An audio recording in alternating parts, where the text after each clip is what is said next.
नमस्कार भारत के वीर साथियों, आप देख रहे हैं भारत ब्रेव हार्ट्स। बांग्लादेश में राजनीति का पहिया तेजी से घूम रहा है। सत्ता बदली है, चेहरे बदले हैं, लेकिन सवाल वही है, क्या सचमुच लोकतंत्र मजबूत हुआ है या केवल शक्ति संतुलन का खेल बदला है। चुनाव से पहले कार्यवाहक नेतृत्व संभाल रहे मोहम्मद यूनुस को एक अंतर्राष्ट्रीय छवि वाले सुधारक के रूप में प्रस्तुत किया गया, लेकिन अब जो परतें खुल रही हैं वे कुछ और कहानी कहती हैं। बांग्लादेश के राष्ट्रपति मोहम्मद शहाबुद्दीन ने सार्वजनिक रूप से आरोप लगाया है कि संवैधानिक प्रक्रिया का पालन नहीं किया गया। उन्हें विदेश यात्राओं, समझौतों और महत्वपूर्ण निर्णयों की जानकारी तक नहीं दी गई। ये केवल व्यक्तिगत विवाद नहीं है, ये राज्य की संस्थागत संरचना पर प्रश्न है। इसी बीच तथाकथित जुलाई चार्टर के नाम पर संविधान संशोधन का प्रस्ताव सामने आया।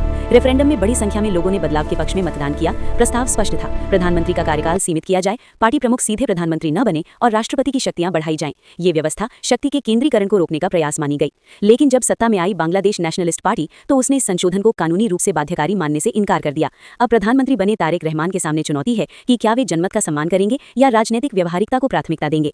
छात्र आंदोलन, जिसने पूर्व प्रधानमंत्री शेख हसीना के विरुद्ध माहौल तैयार किया था, चुनाव में सीमित सीटें ही ला पाया। ये अंतर बताता है कि डिजिटल नैरेटिव और वास्तविक मतदाता समर्थन हमेशा समान नहीं होते। लोकतंत्र की अंतिम मुहर बैलेट बॉक्स ही लगाता है, ट्रेंडिंग हैशटैग नहीं।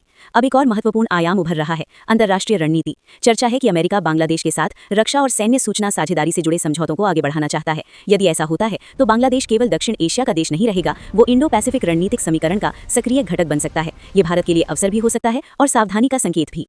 नई सरकार ने सेना में बड़े स्तर पर नियुक्तियां और पदोन्नतियां की हैं। ये संकेत है कि स्थिरता बनाए रखना सर्वोच्च प्राथमिकता है। दक्षिण एशिया की राजनीति में सेना की भूमिका ऐतिहासिक रूप से निर्णायक रही है और बांग्लादेश भी इससे अलग नहीं है।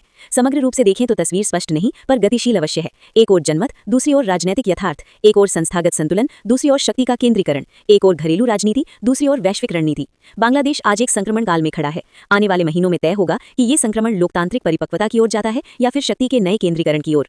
आपकी क्या राय है? क्या संविधान संशोधन लागू होना चाहिए था? क्या नई सरकार स्थिरता लाएगी या नया विवाद जन्म लेगा?